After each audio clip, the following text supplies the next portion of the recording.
샬롬, 반갑습니다. 네, 궂은 날씨 속에서도 이렇게 또 말씀을 사모하는 마음으로 예배 가운데 나오신 우리 성도분들 환영하고 축복합니다. 좌우 앞뒤 분들과 인사 나누실까요? 잘 오셨습니다. 잘 오셨습니다.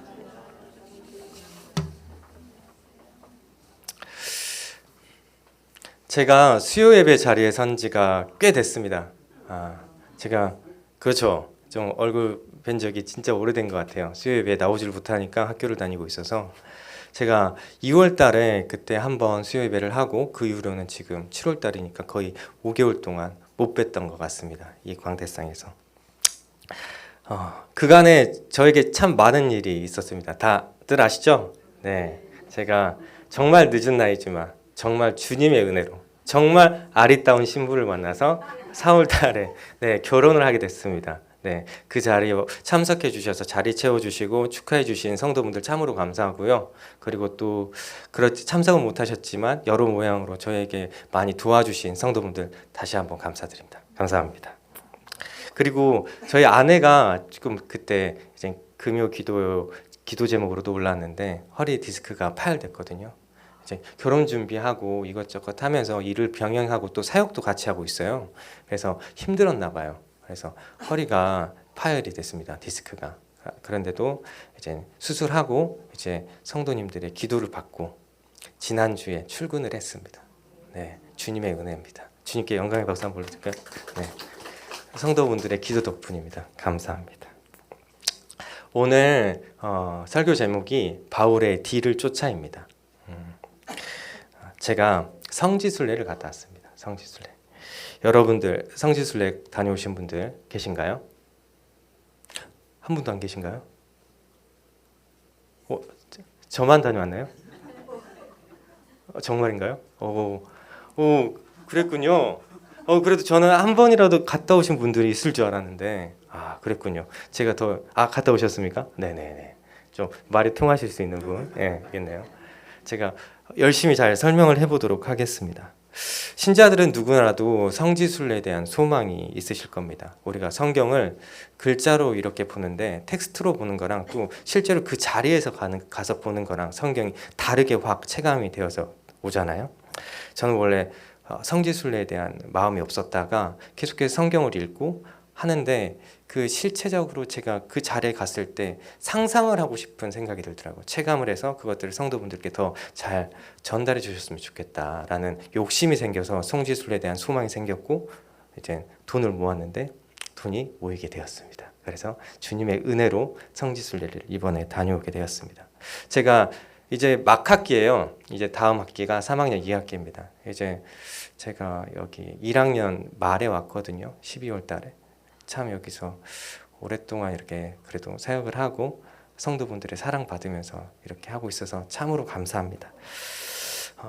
저희 반이 3학년 2반인데 3학년 2반이 성지순례 가는 사람들 중에 제일 많은 사람들입니다. 45명 가는데 13명이 간다고 하더라고요.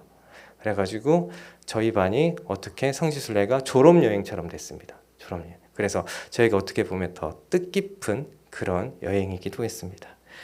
오늘 이 시간은 제가 들렸던 성지순례 몇몇의 장소들을 이렇게 소개하고 또 알려드리면서 거기서 제가 성령님께 받은 그런 마음들, 그 다음에 소회들 이런 것들에 대해서 좀 나눌 수 있는 그런 시간을 갖고자 합니다.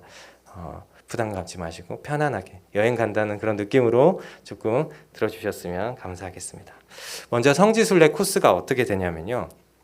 저는 예루살렘으로는 못 가고 지금 전쟁 중이어서 여행 금지 구역이잖아요. 그래서 그리스, 터키로 가게 되었습니다.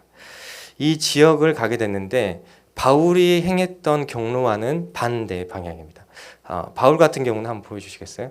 여기 안디옥에서 출발을 해서 요렇게 가는데 저희는 그렇게 가는 게 아니라 이스탄불 공항에 내려서 이스탄불에서 그 아나톨리아 반도 아나톨리아 반도 이렇게 아래쪽으로 훑으면서 그리스로 넘어가는 그런 이렇게 경로를 정했습니다.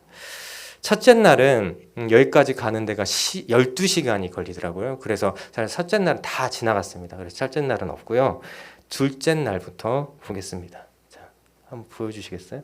자, 여기가 이스탄불입니다. 이스탄불이 바다에 둘러싸여 있어서 엄청나게 날씨가 좋습니다. 이렇게 날씨가 좋으니까 2천만이라는 인구가 살 수 있는 것 같더라고요. 물류도 많고 그리고 교통도 편하고 그러니까 여기가 대도시가 될 만한 도시구나라는 것을 느꼈습니다. 한번 그 다음 거 한번 보여주시죠. 저희 성지순례팀입니다. 총 45명 갔는데 그 45명 다 여기 있습니다. 여기가 지금 어디 앞이냐면요. 아야소피아 성당 앞입니다. 이스탄불에서 가장 유명한 곳이죠. 아야소피아 성당. 예, 여기 앞에서 찍었는데 지금 여기가 수리 중이어서 조금 사진이 안 이쁘게 나와서 인터넷에 갖고 왔습니다. 제가 찍은 사진은 아니고요. 네, 그렇습니다. 그래서 여기서 찍었고, 네. 혹시 이 이스탄불의 옛 이름을 아실까요? 비잔티움. 네, 맞습니다. 비잔티움입니다. 비잔티움의 수도죠. 그리고 또 있습니다. 콘스탄티노플이라고 합니다.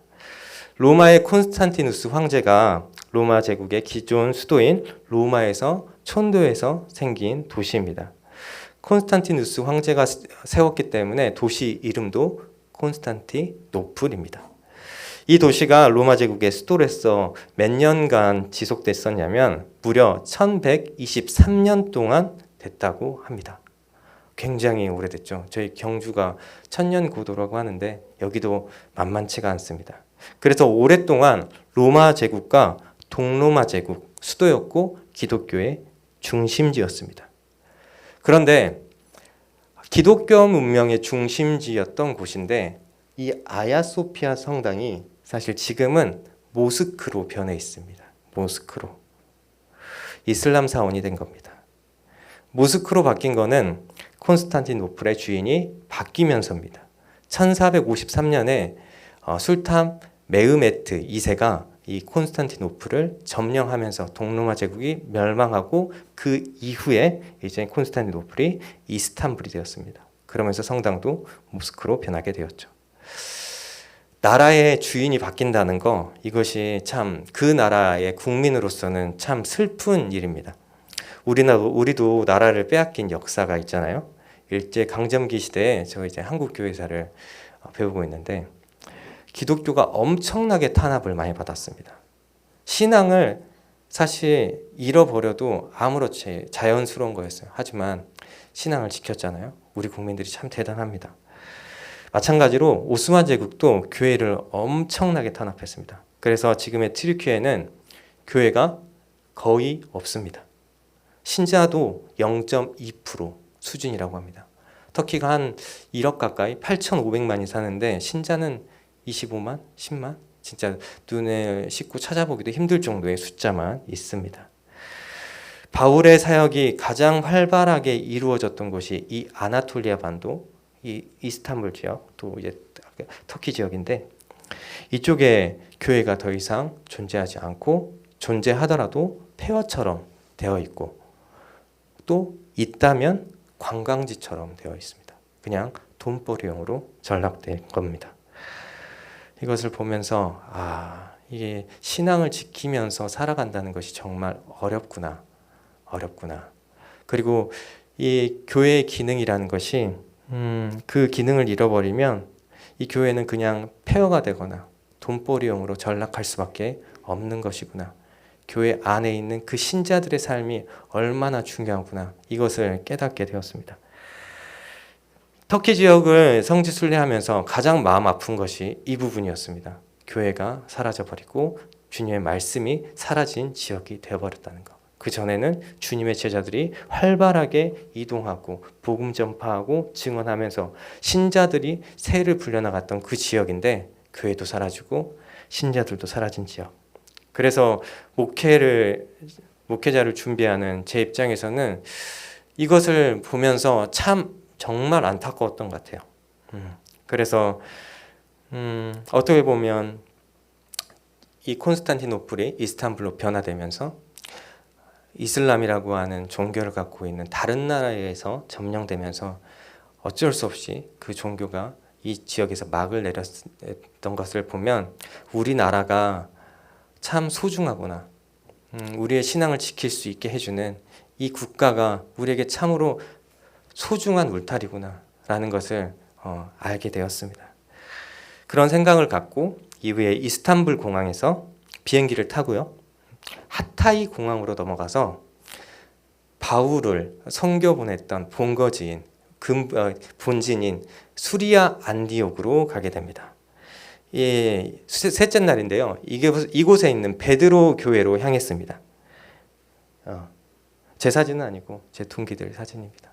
제 사진 아직 못 받아서 이 사진 없었습니다. 이 교회는 예루살렘의 성도들이 예루살렘에서 핍박을 받고 안디옥으로 피신 와서 만들어진 산 속에 있는 동굴 교회입니다. 손으로 다 파서 이렇게 도구로 파서 만들어진 동굴 교회라고 합니다. 세계 최초의 동굴 교회라고 하더라고요. 사도행전 11장 26절 읽도록 하겠습니다. 만남에 안디옥에 데리고 와서 둘이 교회에 1년간 모여 있어 큰 무리를 가르쳤고 제자들이 안디옥에서 비로소 그리스도인이라 일컬음을 받게 되었더라. 이 교회에서 처음으로 그리스도인이라 칭함을 받았다고 선교사님이 설명을 해 주시더라고요. 그리고 이제 교회에서도 목사님께서 종종 하셨던 말씀입니다. 안디옥에서 그리스도인이라고 하는 칭함을 받게 되었다라고요. 이 알고 있던 이 말씀 지식이 실제로 눈앞에 펼쳐지니까 뭔가 신자로서 고향되는 게 확실히 있더라고요. 내가 이 먼 곳까지 와서 이곳을 들린다는 것, 나도 참 신자겠다. 신자겠다. 근데 이거는 저만 아니고 다른 분들도 좀 그랬던 것 같습니다. 그래서 이렇게 기쁘게 사진을 찍고 다른 분들도 기쁘게 사진을 찍고 또 그 성령님이 주시는 그 기쁜 감동 속에서 교회 뜰 앞에 나와서 다 같이 찬양하고 또 기도도 올리고 이런 시간을 가졌습니다. 이후에 어디를 향했냐면요. 여기서 이제 가까운 곳이 다소가 있더라고요. 다소 아시나요? 네. 바울의 고향입니다. 네. 다소스라고 나오죠. 여기로 향했습니다. 그래서 이곳으로 갔는데 이곳에 바울의 생가가 있었습니다. 바울 생가. 여기가 지금 우물물터입니다. 이 근처에 바울의 생가가 있었다라고 하더라고요. 그래서 여기서 우물물도 길어서 마시고 이렇게 했습니다. 우리나라 물이 맛있었습니다. 네. 이렇게 셋째 날의 일정을 이렇게 마무리하고 저녁 버스로 가파도키아로 갑니다. 가파도키아 많이들 들어보셨을 거라고 생각합니다. 터키에서 유명한 지역 세 곳이 있다고 해요. 앞서 봤던 이스탄불이랑 그리고 하얀 온천지대 어디? 네, 맞습니다. 파무칼레. 그리고 또 여기 카파도키아입니다. 카파도키아가 왜 유명하냐면 지하교회랑 대림구에 있는 지하교회랑 열기구 이 두 가지가 있어서입니다. 성지순례를 가기 전부터 제가 개인적으로 이 열기구를 타고 싶었습니다. 왜냐하면 저희 누나가 열기구를 엄마랑 타고 왔는데 그렇게 좋았다고 자랑을 엄청나게 하더라고요. 근데 이게 1년 중에 탈 수 있는 기간이 365일 중에 100일 정도밖에 안 된대요. 그래서 하나님이 허락하셔야 탈 수 있는 그런 관광이라고 하더라고요. 그래서 꼭 여기 나는 기회가 되면 타겠다라는 생각으로 여기를 갔는데 다행히 진짜 인도하심이 있었는지 타게 됐습니다. 그리고 이 열기구에서 찍는 그 사진이 하늘을 배경으로 하는 그 사진이 어떠한 여기 가림막도 없잖아요. 지금 유리도 없고 아무것도 없습니다. 진짜 저기 가슴 높이까지 올라오는 그 바구니 그게 전부입니다. 그러니까 무서워요. 실제로는. 그런데 저기서 찍는 사진이 인생 사진을 남길 수 있다라고 하더라고요. 그래서 인생 사진 한번 남겨보자 라는 사명을 가지고 여기에 올라갔죠. 네. 그래서 사진 있고 또 영상도 있습니다. 영상 혹시 될까요? 네. 영상은 안 되는 것 같네요. 네. 처음에 지상에서 열기구를 타면 바구니가 딱 이게 사람 가슴 높이까지 올라옵니다. 되게 안전하다고 느껴지거든요. 하지만 이게 실제로 불을 계속해서 떼고 이렇게 쑥 올라갈 때 그 느낌이 아무런 안전장치가 없으니까 너무 무섭더라고요. 정말로 무서워서 다 이랬습니다. 다 이랬습니다. 그래가지고 엄청 높은 곳까지 올라가서 사진을 찍으려고 해도 손이 바깥으로 뻗쳐지지가 않더라고요. 너무 무섭다. 그래서 다 이렇게 셀카 정도만 찍었으면 이렇게 찍었습니다. 그래서 몇 가지 잘 나온 사진들 이렇게 해봤습니다. 영상 나오나요? 한번 보여주시겠어요? 여기서 난다는데.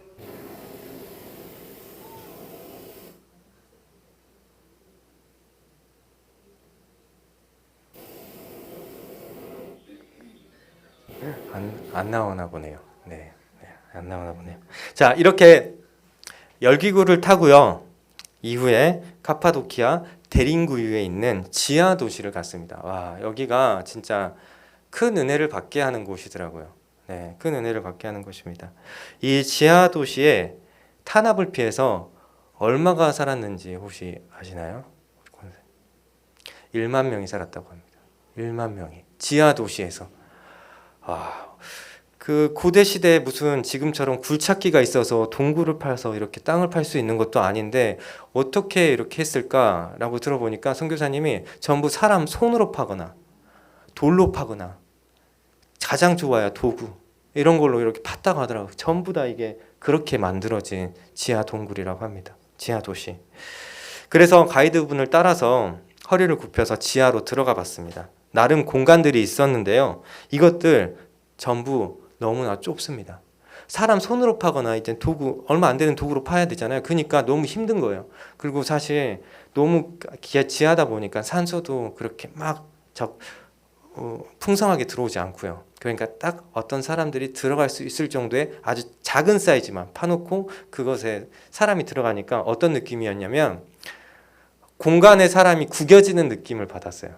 지금 한번 그 다음 사진 한번 보여주시겠어요? 여기가 결혼식이 이루어지는 결혼식장이라고 합니다. 로비 같은 곳이. 근데 지금 전도사님들 한 10명치 안 들어가는데 이렇게 북적입니다. 여기가 결혼식이 이루어졌던 곳이라고 하는데. 네. 이만큼 공간이 좁고 협소합니다. 근데 이 지하기 때문에 지하라고 하는 이 특성 때문에 이것만 단점이 존재하는 게 아니라 햇빛이 들어오지 않습니다. 햇빛. 저는 이제껏 살면서 햇빛이 없는 곳에서 산다라는 것을 생각해 본 적이 한 번도 없어요. 아마 그거는 저뿐만 아니라 여기 계신 성도분들도 다 똑같으실 겁니다. 요즘 사람들은 반지하에서 사는 것도 힘들어 하잖아요. 네. 근데 여기 있는 사람들은 평생을 지하 도시에서 살았습니다. 평생을. 뭐 때문에 살았죠? 그렇죠. 신앙을 지키기 위해서. 땅 위로 올라가면 핍박하는 사람들이 있으니까 그 핍박을 피해서 신앙 때문에 신앙을 지키기 위해서 이 지하 도시까지 그 갖은 고생을 하고 내가 누릴 수 있는 모든 것들 포기하고 여기로 내려온 겁니다. 그런데 여기서 또 햇빛과 공간만의 문제가 아닙니다. 환풍구가 없어요. 그냥 복도 통로를 따라서 그냥 공기가 왔다 갔다 하는 거예요. 그리고 그 통로도 되게 좁습니다. 허리를 굽혀서 들어가야 돼요. 저는 키가 큰 편 아니거든요. 170 이 정도밖에 안 되는데 오리걸음으로 이렇게 갔습니다. 정말로 너무 좁더라고요. 그 정도로 좁습니다. 네. 그래서 단점이 뭐냐면 목이 아프더라고요. 코도 막히더라고요. 그래서 저희가 밑에 층에 있는 여기 지하 도시에 교회도 있습니다. 신학교도 있어요. 네, 이들의 신앙이 얼마나 대단한지를 알 수 있는데 그래서 거기까지 내려가서 십자가 교회가 있거든요. 십자가 교회. 거기에서 찬양도 하고 기도도 하고 예배를 드렸습니다. 근데 영상으로 갖고 왔는데 지금 보기는 조금 어려울 것 같고 십자가 교회 모습 사진은 있거든요. 그거 한번 보여주시겠어요? 네, 여기가 십자가 교회인데 네, 여기에 저희 전도사님들 45명 다 서서 기도하고 예배하고 이렇게 했습니다. 네. 근데 여기서도 계속해서 먼지가 올라오니까 깊게 들이쉬지는 못하고 찬양도 크게는 못하고 숨죽여서 하고 여기에 살았을 사람들의 신앙생활이 생각이 되더라고요. 저희는 사실 너무나 편하게 찬양하고 기도하고 예배하잖아요. 근데 이 사람들은 그것도 아니고 숨죽여서 해야 되는 그런 상황인 것 같더라고요. 자연스럽게 목소리가 낮아지더라고요. 네. 제가 지금 눈앞에 펼쳐진 이 장면들과 여기에 수많은 사람들이 살았다는 것을 머릿속으로 그리니까요. 이들이 얼마나 주님을 사랑했는지를 알게 되더라고요. 이들에게 신앙을 지키는 것이 그 어떠한 것보다 귀하고 소중한 것임을 진짜 몸소 체험하게 되었습니다. 이들에게 있어서 신앙은요, 어떤 거였냐면 우리가 생각하기에 당연하게 누려야 할 권리라고 생각하는 것들, 그런 것들까지도 포기하게 만드는 가장 중요한 것이었습니다. 주님을 가장 귀한 것으로 섬기는 이 믿음, 너무나도 귀하고 소중한 믿음입니다. 또 존경스러운 믿음입니다. 우리가 본받아야 하는 믿음이라고 생각이 들었습니다. 고린도전서 9장 18절 그리고 빌립보서 1장 12절 연달아서 읽도록 하겠습니다. 그런즉 내 상이 무엇이냐? 내가 복음을 전할 때 값없이 전하고 복음으로 말미암아 내게 있는 권리를 다 쓰지 아니하는 이것이로다. 빌립보서 1장 12절입니다. 형제들아, 내가 당한 일이 도리어 복음 전파에 진전이 돌 줄을 너희가 알기를 원하노라. 다들 잘 아시다시피 바울은 수많은 매임과 채찍질, 구타, 그리고 모욕과 수모를 당했습니다. 고난과 핍박 속에 있었습니다. 하지만 그 속에서 복음을 선포하고 또 증언을 했습니다. 그가 로마 시민권자로서 누릴 수 있는 권리들, 사도로서의 권리들, 그리고 많이 배우고 가진 자로서 누릴 수 있는 그 권리들 포기했습니다. 이 지하도시 사람들은 마치 바울의 이 모습을 봤던 것인지 아니면 들었던 것인지 성경을 통해서 읽었던 것인지 바울의 이러한 모습과 정신들이 이들의 삶 속에, 이들의 심령 속에 아로새겨져 있다라고 하는 그런 느낌을 받았습니다. 당연하게 누려야 할 것들 포기하는 삶, 그러면서 신앙을 지키는 삶, 이 지하도시 사람들의 모습이 저에게는 지금 이 시대를 살고 있는 저에게는 엄청나게 큰 충격이었습니다. 충격. 이렇게까지 포기할 수 있구나.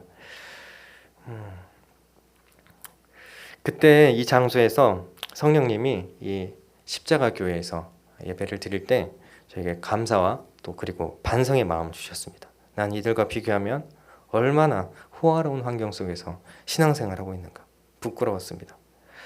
저들은 햇빛 하나 없는 쿰쿰한 환경 속에서 그리고 냄새나는 환경 속에서 평생 지내지만 나는 햇빛이 언제나 비치고 공간이 넓은 공간에서 활동하면서 언제나 편하게 활동할 수 있는 이런 곳에서 예배드리고 신앙생활하고 있는데 이런 좋은 환경에서 있으면서 왜 너는 불평과 불만을 하고 너가 갖고 있는 그 작은 권리조차 손에서 놓지 않으려고 하니 하는 이런 마음을 주셨습니다. 이 말씀과 같이요.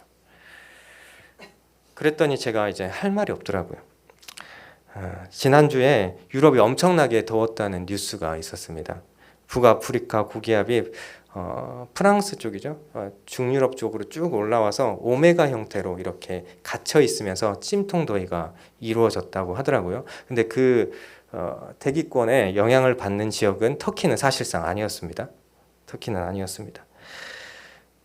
그랬는데도 엄청나게 여기가 더웠어요. 40도가 넘어갔습니다. 40도가. 근데 실제로 선교사님 말씀 들어보니까 40도로 표기를 안 한대요. 실제 보니까 39도 찍혀 있어요. 왜냐하면 40도 찍히면 다 생활을 중단해야 되거든요. 네. 고열 때문에 이제 생활하면 안 되니까. 근데 터키 사람들한테 그게 일상인 것 같더라고요. 그냥 운전하시고 다 평상시 하던 대로 다 하시더라고요.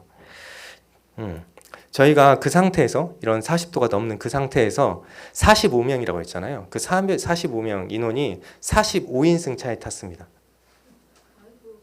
네. 느낌 오시나요? 네, 느낌 오시죠? 그리고 산 올라가고 아래로 내려가고 막 했습니다. 그러니까 온몸에 열기가 다 있잖아요. 그런 상태에서 차에 탑니다. 차에 타는데 그런 상태에서 차에 타니까 열이 안 빠지죠. 열이 안 빠져요. 따닥따닥 다 붙어 있어요.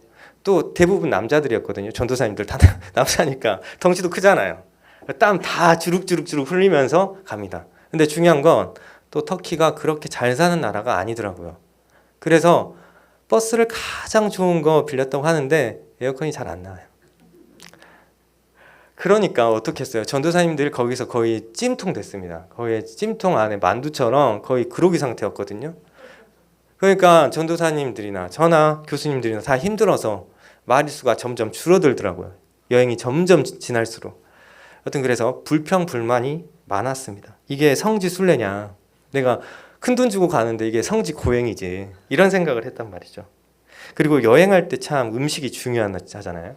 근데 음식이 목사님께 여쭤보니까 음식이 맛있다라고 하시더라고요. 터키.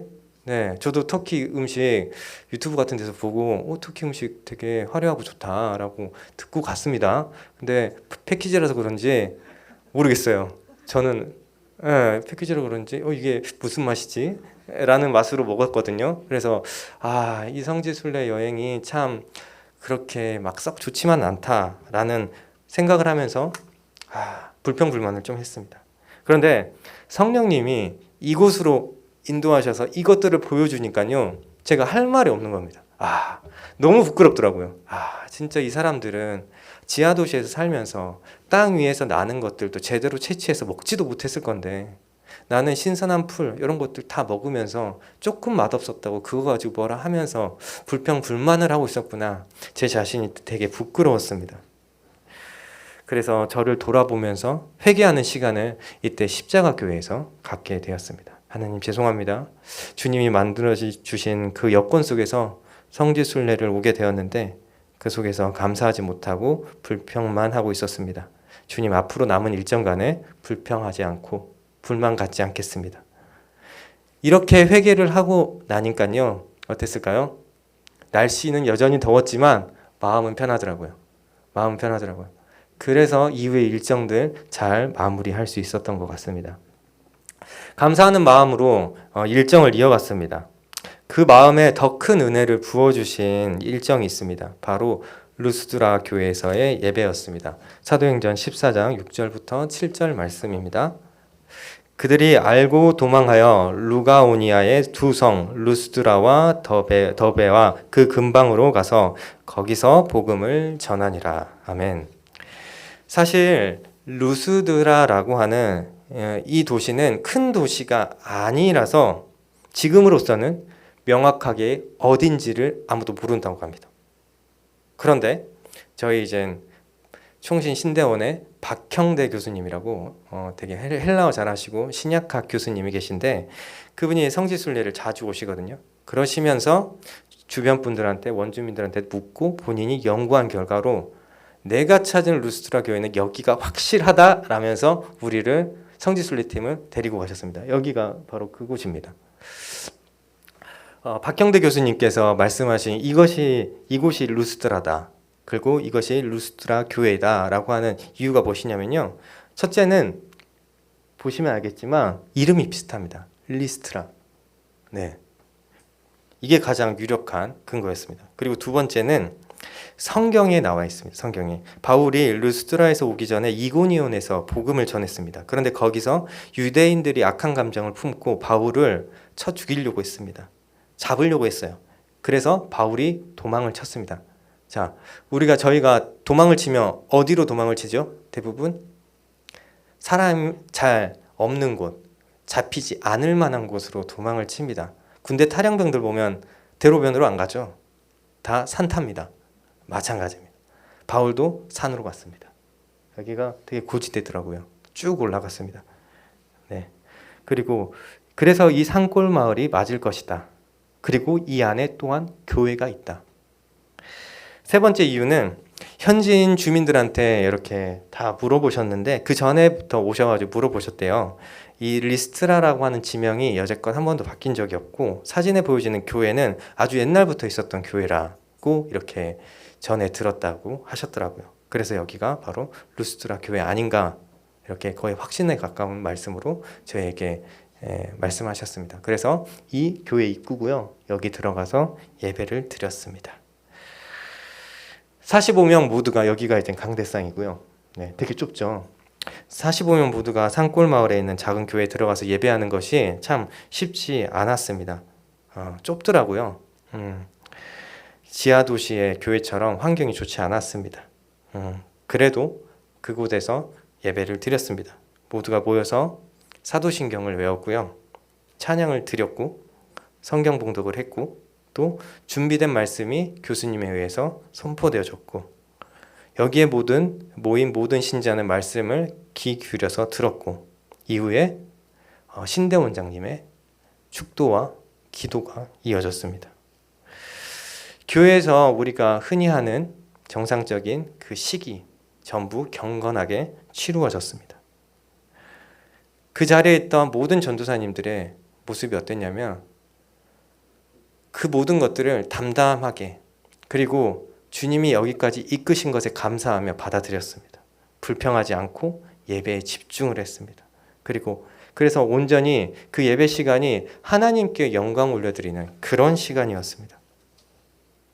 이 시간에 어떤 걸 느꼈냐면 그동안 교회가 어떠한 기능도 쓸모도 하지 못한 상태로 방치되어 있다가 그 교회가 빛을 발한다라는 마음이 들었습니다. 빛을 발한다. 생명력을 갖게 되었습니다. 빈센트 반 고흐의 별이 빛나는 밤에를 보면 하늘에 별이 다 박혀 있습니다. 그런데 세상의 빛이 되어야 할 교회의 빛은 없습니다. 이는 교회에서 진정한 예배, 하나님을 향한 예배가 이루어지지 않았기 때문에 중세 이후의 시대를 살았던 반 고흐가 이렇게 그림을 그린 겁니다. 하나님을 예배하는 것이 교회의 본질입니다. 그리고 그 본질에 교회가 충실할 때 교회는 빛이 납니다. 세상이 빛이 됩니다. 루스드라의 저 교회는 저 순간에 산골 마을에 빛이 되었다라고 저는 확신을 합니다. 교회의 존재의 이유는 복음의 선포, 즉 예배 외에 다른 것에 있지 않다라고 생각이 들었습니다. 이제 저의 성지순례 부고 혹은 간증이라고 해야 하는 이것을 마무리해 볼까 합니다. 사실 절반 정도밖에 못했습니다. 준비하다 보니까 더 쓰고 싶은 말은 많은데 시간이 안 되더라고요. 그래서 일단 터키에서 마무리를 했습니다. 자, 30절과 31절 오늘 본문 한번 보실까요? 바울이 온 이태를 자기 셋집에 머물면서 자기에게 오는 사람을 다 영접하고 하나님의 나라를 전파하며 주 예수 그리스도에 관한 모든 것을 담대하게 거침없이 가르치더라. 아멘. 오늘 본문 30절과 31절을 보면요. 사도행전에 끝이 없습니다. 끝은 나 있지만 결론처럼 보여지는 형식적인 마무리가 아무것도 없습니다. 책은 끝나면 마무리가 있어야 되잖아요. 근데 없습니다. 그리고 내용상으로도 없습니다. 열매가 없다는 겁니다. 열매. 그래서 저는 이 부분을 묵상하면서요. 어떤 걸 느꼈냐면 그냥 어떤 부분만 있냐면 지금 열매가 없다는 게 바울의 계속해서 헌신하는 과정만 나와 있죠. 계속해서 복음을 또 전파했다. 그랬는데 교회가 성장하고 많은 신자가 보였다. 이런 열매가 지금 여기는 없습니다. 그래서 저는 이 부분을 묵상하면서 어떤 걸 느꼈냐면 왠지 서럽다. 왠지 서럽다. 또 터키에서의 수많은 교회들이 사라져갔던 그 모습들도 보면서 되게 눈물 난다. 서럽다라는 기분을 받았습니다. 바울이 사도행전에서 28장까지 진행되는 동안 얼마나 많은 고난과 고초를 겪으면서 복음을 전파했는지 우리가 잘 아는데 그에 대한 어떠한 열매가 보이지 않기 때문에 서러웠습니다. 터키 지역에서 바울이 선교를 했던 그 주무되었던 그곳에서 교회가 사라졌기 때문에 이 감정은 더 컸던 것 같습니다. 그랬는데 사실 그것을 뛰어넘어서 일하시는 하나님이 있으시기에 이 감정이 어느 정도 추스려지게 되더라고요. 터키에서는 복음이 끊겼지만 하지만 아시아의 가장 서쪽 아나톨리아 반도를 서아시아라고 하거든요. 소아시아, 아시아의 가장 끝이라고 합니다. 저쪽에서 그 끝에서 아시아의 가장 끝, 저희 동아시아 한국으로 복음이 전파되어서 그래서 이 한국이 선교 한국이 되었구나. 그래서 이 선교 한국에서의 그 전도사님들이 모여서 복음을 들고 다시 그 지역으로 가서 말씀을 전하고 예배를 드리고 하나님께 그 지역에서 다시 영광 올려드리는 예배를 드리구나. 그것을 보면서 참 하나님 나라, 인간의 것으로는 예측할 수 없고 정말 알 수 없다. 하지만 하나님께서는 일하시고 그 나라는 계속적으로 확장되어 간다라고 하는 것을 알게 되었던 것 같습니다. 서러움에 대해서 조금 더 얘기를 해보고 싶습니다. 이 서러움이라고 하는 거, 열매가 맺히지 않는다는 거, 결과가 없다는 거, 이 서러움은 하나님 나라를 세워갈 때 드는 하나의 감정 아닐까 합니다. 나의 전도와 기도에 변하지 않는 기도 대상자를 보면서 눈물 흘리는 그 서러움이 있습니다. 때로는 여러 가지 것들, 지하도시의 사람들처럼 정말 내가 당연하게 누려야 되는 것들, 포기해야 되는, 그래서 세상 사람들보다는 못하게 살아가는 그런 서러움들이 있습니다. 또 나라를 위해서 우리가 정말 눈물 쏟고 기도하지만 그렇게 되어지지 않는 것을 볼 때 느껴지는 서러움이 있습니다. 하지만 이 서러움이 하나님을, 나라를 세워가는 우리에게 있어서 상급이 됩니다. 이 말씀이 엄청 위안이 됐습니다. 고린도전서 9장 18절입니다. 그런즉 내 상이 무엇이냐? 내가 복음을 전할 때 갓없이 전하고 복음으로 말미암아 내게 있는 권리를 다 쓰지 아니하는 이것이로다. 아멘. 상이 무엇이냐면 권리를 다 쓰지 않은 것이래요. 권리를 포기하는 것입니다. 세상 사람들이 당연하게 누려야 될 거라고 생각하는 그것들을 내가 내려놓는 것. 그러한 삶을 통해서 복음이 전파되고 신앙을 지킬 수 있다면 그게 상이라는 겁니다. 신자가 세상에서 느끼는 서러움은 그래서 천국에서 상급입니다. 아멘이시죠? 네, 아멘. 열매가 맺히지 아니함으로 느껴지는 서러움, 마땅히 누려야 할 것들을 누리지 못해서 느끼는 서러움, 여기 계신 모든 성도들의 마음속에 있을 겁니다. 그런데 서러움에 집중하지 마시기 바랍니다. 저 또한 한순간 서러웠다가 주님께서 일하시는 걸 보니까 마음이 다시 따뜻해졌습니다. 우리 서러움 가운데 일하시는 하나님을 믿고 의지하시는 모든 성도분들이 되기를 바랍니다. 사랑하는 분당 오륜교회 성도 여러분, 세상 중에 서러움을 가지고 있지만 그것에 집중하지 마십시오.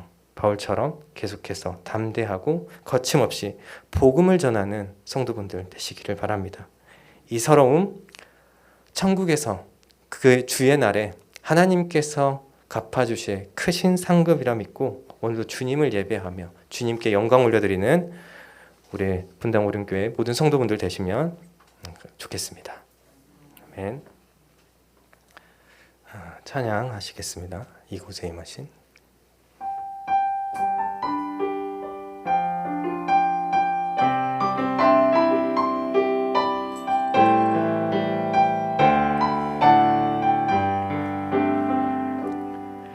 이곳에 임하신 하나님 나라 가난한 마음으로 바라보리라. 먼저 그 나라 그 뜻 구하며 나의 삶 드리리. 주님이 맡기신 하나님 나라 믿음의 눈으로 바라보리라. 하늘의 뜻이 이 땅 가운데 완성될 그날까지 믿음 다하여 그 위에 서리라. 하나님의 나라는 무너지지 않으리. 믿음 다하여 그 나라 세워가리라. 주님 곧 오실 때까지. 다시 한번 부르실까요?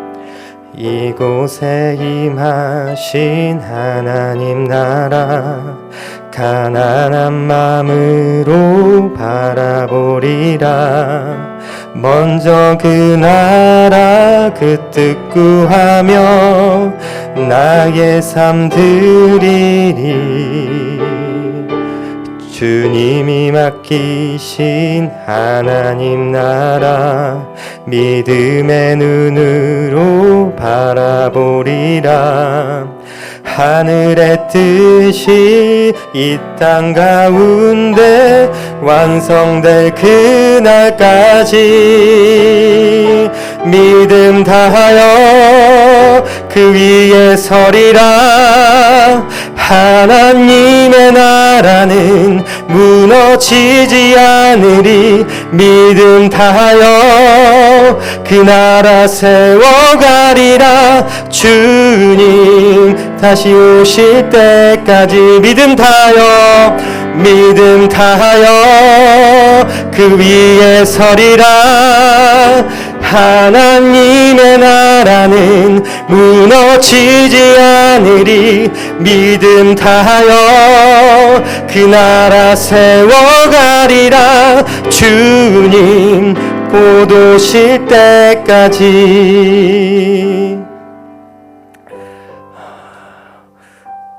성도분들 마음속에는 다 같은 응어리가 있습니다. 그 응어리로 인한 서러움들이 있습니다. 열매가 맺혀지지 않는 것에 대한 서러움들 다 있습니다. 그런데 그 서러움에 굴복했다면 바울과 그리고 지하도시의 사람들은 그 자리에서 머물렀고 더 이상 복음을 전파하고 증언하지 않았을 겁니다. 신앙을 지키지 않았을 것입니다. 그 서러움들에 집중하지 마십시오. 열매가 맺혀있지 않다고, 결과가 없다고 거기서 낙심하지 마시기 바랍니다. 이후에 나를 통하여서 계속된 복음의 전파와 증거를 통하여서 주님이 이뤄가실 하나님 나라를 기대하시길 바랍니다. 나를 통하여서 주님은 계속하여 쓰십니다. 내가 보지 못하지만 하나님은 나를 통하여서 일하시고 하나님 나라는 계속적으로 건설되어지고 확장되어집니다. 주님, 우리 가운데 굳건한 믿음 허락하여 주시옵소서. 우리에게 당연하게 여겨지는 것들 포기할 수 있는 그런 믿음 허락하여 주시고, 안 좋은 환경과 좋지 못한 상황 속에 있다 할지라도 그것들을 이겨내는 믿음으로 주님을 계속적으로 바라보며 신앙을 지킬 수 있는 우리 되게 해달라고 주여 한번 부르시고 주님께 나가겠습니다. 주여, 아버지 하나님, 주님 너무나도 감사합니다. 주여, 아버지 너무나도 감사합니다. 아버지, 우리에게 너무나도 크신 아버지 주님의 환경 주시고, 아버지 우리가 주님을 마음껏 아버지 기도하고 찬양할 수 있는 그런 환경 주시면 너무나도 감사합니다. 아버지, 우리가 서로에 집중하지 않기를 원합니다. 열매가 맺혀있지 않다고, 결과가 없다고 그것에 낙심하며 주님을 원망하는 우리가 되어지지 않기를 원합니다. 주님, 우리에게 주님께서 주신 것들 감사하며 집중하며 주님께 나갈 수 있기를 원합니다. 주님, 우리의 마음을 다독여 주시고 우리의 마음을 돌봐 주시옵소서. 우리가 낙심치 않게 하여 주시고, 아버지 주님께서 맺으실 열매, 그 결과들을 기대하는 우리가 되어지게 하여 주시옵소서. 지금 당장에 내 손에 잡히지 않는 열매가 없다 할지라도 아버지 주님께서 이루어가실 그 크신 나라, 아버지 그것을 소망하고 기대함으로 아버지 주님께 나가는 우리 모든 성도분들 다 되어지길 원합니다. 주님, 그런 큰 믿음 허락하여 주시옵소서. 아버지 권리 당연하게 누릴 수 있는 그 모든 것들도 포기할 수 있는 아버지 그 믿음 허락하여 주시기를 원합니다. 아버지 주님, 그런 믿음으로 살아갈 수 있는 우리 다 되게 하여 주시옵소서.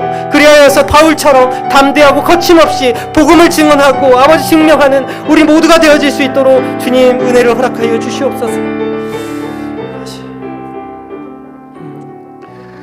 다음으로 이제 여름방학이 곧 됩니다. 우리 다음 세대를 위해서 기도하기를 원합니다. 유아유치부 지난주에 수련회를 시작했고요. 이제 계속적으로 수련회가 이어집니다.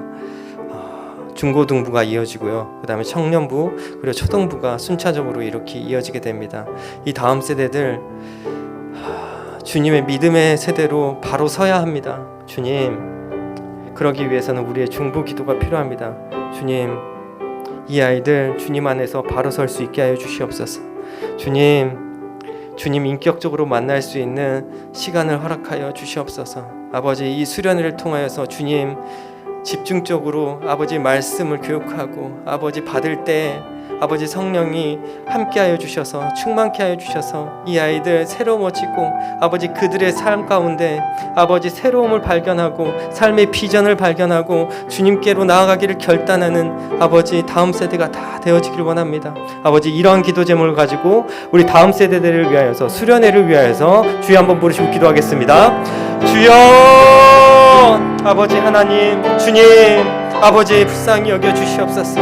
아버지 이 다음 세대들 아버지 주님께서 만들어 가시고 주님께서 채워 주시기를 원합니다. 아버지 주님께서 세워 주시옵소서. 우리를 수단과 도구로 활용하여서 아버지 이 아이들에게 말씀 전파하게 하여 주시고 그 말씀들이 그들의 심령 가운데 가서 꽂히게 하여 주시고 아버지 사라지지 않는 믿음 되게 하여 주시고 말씀 되게 하여 주시옵소서. 그 씨 뿌림을 통하여서 아버지 주님 열매 맺기를 원합니다. 주님께서 일어 나가셔야 합니다. 주님 신실하게 일하여 주시옵고 이 믿음의 다음 세대들 온전히 주님 안에서 바로 설 수 있게 하여 주시옵소서. 이 수련회가 아버지 그 시작점이 되어지기를 원합니다. 주님 깊게 만날 수 있게 하여 주시옵소서. 주님 인격적으로 만날 수 있게 하여 주시옵소서. 아버지 그들의 심령이 변화되게 하여 주시옵소서. 아버지 그들의 삶이 변화되게 하여 주시옵소서. 주님 온전히 공경함으로 아버지 경영함으로 아버지 주님을 찾을 수 있는 믿음의 다음 세대 다 될 수 있도록 주님 이끌어 주시기를 원합니다. 은혜를 바랍니다. 주님 부어 주시옵소서. 은혜의 강물이 넘치게 하여 주시옵소서. 그 사랑이 그 아이들 마음 가운데 넘치게 하여 주시옵소서. 주님을 고백하지 않고서는 못 견디게 하는 그런 마음을 허락하여 주시기를 원합니다. 성령의 기름 부음이 있기를 원합니다. 주여 주님 수련회 가운데 함께하여 주시옵소서. 다음으로는 우리 선교를 위해서 기도하기를 원합니다. 박정불 선교사님이 개척하신 홀리스웨트 교회로 저희 단기 선교팀 15명이 7월 30일부터 8월 3일간 4박 5일간 이렇게 단기 선교를 떠납니다. 아버지 그 단기 선교를 통하여서 주님의 복음이 널리 확장되게 하여 주시고 우리가 그들에게 필요한 것들 아버지 공급할 수 있는 인원들 되게 하여 주시고 선교를 통하여서 그들에게도 은혜를 끼치고 또한 우리도 은혜 받는 귀한 단기 선교가 될 수 있게 해달라고 아버지 주님의 나라가 더욱더 확장되어지게 해달라고 주여 한번 부르시고 주님께로 나가겠습니다. 주여 아버지 하나님 주님 단기 선교팀을 위해서 기도합니다. 주님 박정불 선교사님이 세우신 이 홀리스웨트 교회 아버지 성령의 충만함 아버지 주님의 역사하심 성령의 운행하심이 있는 교회가 되어지기를 원합니다. 아버지 그 교회에 출석한 모든 인원들 아버지 복음을 듣고자 하는 모든 인원들 그 교회에 출석할 수 있게 하여 주셨어. 아버지 복음을 듣고 구원받을 수 있는 자들 다 되게 하여 주시옵소서. 우리 단기 선교팀 그곳으로 떠납니다. 아버지 가고 오는 그 일정 가운데 주님 보호하여 주시옵소서. 그 어떠한 안전사고도 있지 않게 하여 주시고 아버지 우리가 복음을 가서 선포하고 그들을 도울 때 아버지 주님의 은혜가 임할 수 있게 하여 주시옵소서. 그 자리 가운데 성령님 임재하여 주시고 우리가 성령의 일하심을 아버지 눈앞에서 목격하고 주님의 일하심 주님의 살아계심을 온전히 경험하고 돌아오는 아버지 선교 단기팀이 되어질 수 있기를 원합니다. 주님 함께하여 주시옵소서. 주님의 역사하심 아버지 그 가운데 있게 하여 주시옵소서. 주님 큰 은혜를 내려 주시옵소서. 다음으로는 교회를 위해서 기도하기를 원합니다. 우리 교회 이 분당 정자동에 세워주셨는데 우리 교회가 이 분당 땅과 그리고 용인 땅 이 사방팔방에 복음을 전할 수 있는 그래서 복음을 듣지 못한 자 마음이 상하고 위로받지 못한 자 공고한 자들 다 와서 주님의 도를 듣고 아버지 주님의 길을 가기로 결단하는 그런 많은 사람들이 회심되어지는 교회가 되어지기를 원합니다. 주님 우리 교회가 또한 주님께 온전하고 진정한 예배 드릴 수 있는 교회 되게 하여 주시옵소서. 그래서 세상의 빛처럼 세상이 빛이 되어지는 교회 되어지기를 원합니다. 아버지 주님 이끌어 주시옵소서. 이러한 기도 제목 가지고 주님께로 나오겠습니다. 주여 아버지 주님 이 교회를 위해서 기도합니다. 주님께서 세우시고 아버지 만들어 가시는 아버지 이 교회 주님 이 교회가 아버지 주님 목적에 맞게 아버지의 쓰임에 맞게 사용되어지길 원합니다. 아버지 우리 모두가 주님 말씀 따라서 아버지 우리의 것들 조금씩 내려놓고 주님의 뜻에 합당한 삶을 살아가는 모든 인원들 되어지길 원합니다. 아버지 복음을 위하여서 아버지 주님의 도를 위하여서 살아갈 수 있는 우리가 다 되게 하여 주시옵소서. 아버지 그리하여서 복음 말씀을 듣고 이 자리 가운데 찾아오게 하여 주시고, 아버지 그리하여서 그들이 회심하고 주님을 받아들이고 주님의 나라가 더욱더 확장되어지는 그런데 공헌하는 아버지 우리 교회가 되어지길 원합니다. 아버지 주님 함께하여 주시옵소서. 또한 세상의 빛처럼 역할하는 우리 교회가 다 되어지길 원합니다. 계속되는 말씀의 선포와 아버지 그 은혜가 흘러나가는 교회가 다 되어지게 하여 주시옵소서. 아버지 은혜에 충만한 성도들이 아버지 구제하며 선행하기를 힘쓰는 모든 성도들이 되어지기를 원합니다. 아버지 세상의 빛으로서 역할하는 우리 교회가 되어질 수 있도록 주님 은혜를 허락하여 주시옵소서. 우리 교회 가운데 큰 은혜와 사랑이 넘치게 하여 주시옵소서. 서로가 서로를 먼저 사랑하고 아버지 서로를 위할 수 있는 우리 교회의 모든 인원들 다 되어질 수 있도록 주님 큰 은혜를 허락하여 주시옵소서. 주님이 세우신 이 공동체 주님께서 이끌어 가시고 아버지 주님께서 연결시켜 주시고 아버지 주님께서 한 몸으로 만들어 주시옵소서. 우리 모두가 이를 위해서 노력하며 아버지 주님께로 다 한같이 한 몸으로 나갈 수 있는 우리 교회의 온 지체들 다 되어지기를 원합니다. 주님 역사해 주시옵소서. 감사합니다.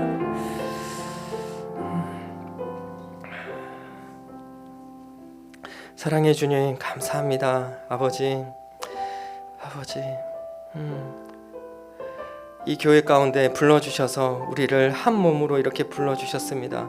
아버지 이 말씀을 통하여서 주님이 주신 은혜들 이렇게 나누었습니다. 아버지 그 은혜를 통하여서 주님 나라를 위해서 일할 수 있는 우리 모든 성도분들 다 되어질 수 있게 하여 주시옵소서. 아버지 부족한 종의 입술을 빌렸으나 아버지 그 가운데 임하신 주님의 마음이 우리 성도들의 마음 가운데도 전해지게 하여 주시옵소서. 그리하여서 복음은 절대 실패하지 않는다라고 하는 것을 우리가 삶을 통해서 알게 하여 주시고 아버지 우리가 세상의 빛으로서 온전히 역할할 수 있는 우리 분당 우림교회 모든 성도분들 될 수 있도록 주님 큰 은혜를 허락하여 주시옵소서. 감사합니다. 예수님의 이름으로 기도드립니다. 아멘.